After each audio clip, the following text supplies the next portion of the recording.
بسم الله الرحمن الرحیم. گلی تماشاوانا امیرو بحثا روجبونی بکن، پیروزکرنا روجبونی یعنی کتبین یا دوم گونه خطلاماسی ام بحثاوی بکن. کات اسلام دا روجبون پیروزکرن هیه تنهیه یا خود کمر روجبونی پیروز بکجی مر به چه شکلی پیروز بکن. نها الدنيا دا خدا تعالى قالك نعمة لما إنسان كريه نعمة أن مزق ما إنسان شكريه دبو أمجي كيزك بونا كوشك بونا كربونا وسائله ما إنسان شكريه إجا نعمة مزن لما كريه أم مسلمان نعمة أن مزن جيكو نعمة حضرت محمد مصطفى عليه الصلاة والسلام أم تشخاش ببوني شكر ربي خرابكن عندك هذا جا مرن سر مسألة روجبوني الدين الإسلامي دا پیروز کرنا روجبونه تنه. اویا عادته که جدر واته که تنها مسلمانا شو پر عادته می ایرو که هنه جدر واتنه جبا خریستیانا جبا یهودینا هاتنه خسنا و من مسلمانا و ام جدکن های مجمتنه کشکراتی و یاره حتی کدرن.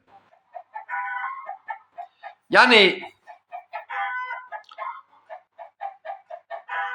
ایرو هم بیشن که روجبونه یکیه حالکی جبار حتى نيسال سالك عمر كم بيه سالك سدو شستو بنجرو عمري ويكم بيه نيزي مرني بيه مالسف جبك نيزي مرني بيه امراد بن بيروز بنتكن امراد بن دنيا كي مصرف تكن يعني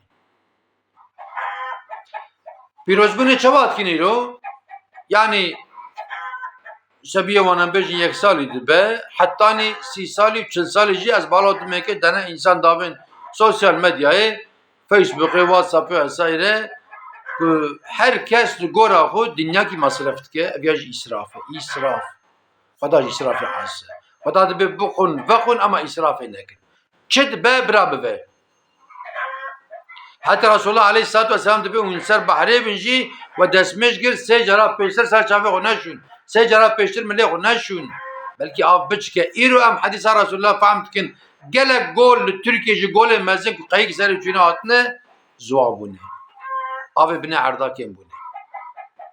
آدایجا دوان پیروز بونه روژه دا دنیا کی اسراف تکرنه ان مالا بچوچه فقیر رادبت چه پاستینه ممکاتینه داتینه سری halkı İslam'da mumuktin'in. De İslam'da tinin mesela van mumkani. De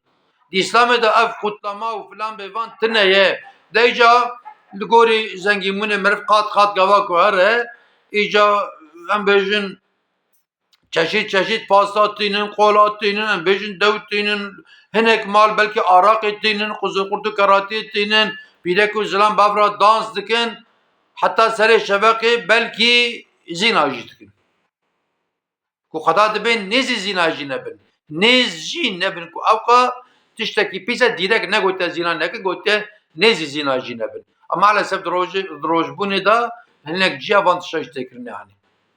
Pileka viyav o zilame flankez bavra dans dikin. Zilame flankezu pileka flankez varem ve dans bikin bavra dans dikin. Devi on ber devi hevduye belki hevdu paş dikin. Yani ya Rabbi belime be ya Rabbi yani. Tişteki müsaade İslam'da tenneye ha am çava piroz bikin. Ku dileme hebe am sala sebiyeme ku derbas biye kuruk dibe qizik dibe yahut eme emre mevairu doğum günyame emrabın jipar hasa insan muhasebe bikin muhasebe ام بیشن مجبر حتی از اشکام بدن اشیخو کلو ملمجا خوشکر نکر بروجیا گرت نکر من چقا قرآن خوان من چقا خیر و خیرات دا جامعه دا قرآن قرصیه دا یتیمه دا فقیره ام فی حسابی بکن ام زانن تخمینن ام زانن نت ام نظام میشه پرندک ام دزان مثلا مچکریه یکادنه Yani em bejin ki bi baknota ki mesela bugün rojbun rabde baknota 1000 baknota biçibe verin emi peri jbu şükre Rabbi alemi jbu şükre Rabbi alemi ام الفقير محلا خو بگرن فقير مرفي خو بگرن ام اليتيمة بگرن ام مي بري جبو شكر رب العالمين بدن وان انسانا جبو چمي غازي خلقي بكن ورن روجبونا قيزا منه روجبونا كوري منه اجا انك انسان جي وهرن هدية بكرن هركس زگوري gücü خو مالي خو بين هدية بدن ويا اف هدية جي اكنينا مثلا بكيت كفا عيبه هدية دكر خوازي باقونات كي خوازي 100 باقون خوازي 1000 باقونات يعني ام هشيا بدن سري خو غورا قرال الاسلام ام ايشا غورا قرال الاسلام اسلامي ام مسلمانن الحمد لله جي ام متعت محمد مصطفى نه ام الغوري قرال الاسلامي واني ايشا بكين يعني عراق تشتكي پرپیسه maalesef de rojbune da hinek mal xusûsî diçin li wan ciya digerin Iraqê goya li gorî wan pir qalîtelî tênin îdî navê wan bibine şerabe bibine çi ye tînin vedixwin mesela pê serxweş dibin mesela îro dibe ku rem hatiye dunyayê îro qîza me hatiye dunya roja qîza min e malik ne mîrat îro roja nêzî mirinê ye roja nêzî mirinê ye İslamê de tiştekî wa tune yani em eşîya xwe bidin serê xwe yani vallahi em eşîya xwe bidin serê xwe em vegerin em ê kar bikin ama em venegerin em ê zirar û zirar û zirar bikin yani hûn te bimînin di xêr û xweşiyê de hûn temam emanetê xweda bin